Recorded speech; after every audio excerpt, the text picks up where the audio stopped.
So zikrullah is always done in depth and not on the surface.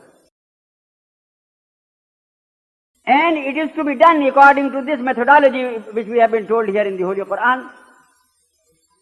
At every moment of our life, qiyaman wa qu'udan wa ala junubin. How to do it?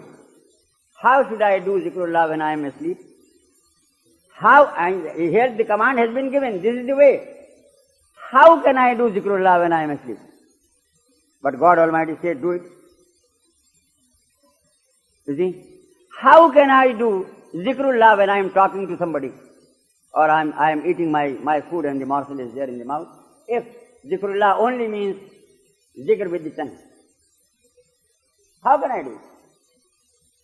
So if the Sufis say, my dear son, there are different organs in the body for doing the zikr, not only the tongue.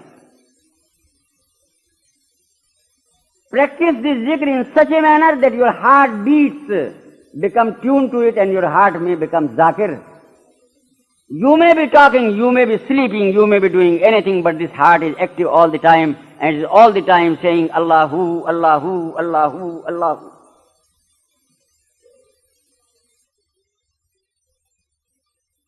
See? This is the first part of methodology. We are taught about zikr, so many things by the Sufis, Allah bless them.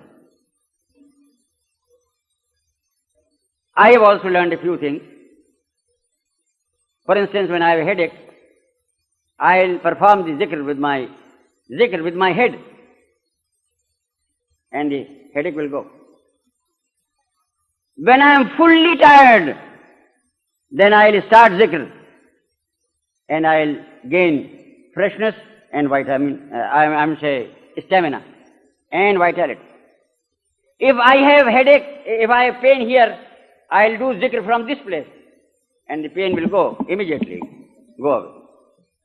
There are so many ways of doing it, you see, but this is the goal, because otherwise you cannot obey what God Almighty is saying in the Quran.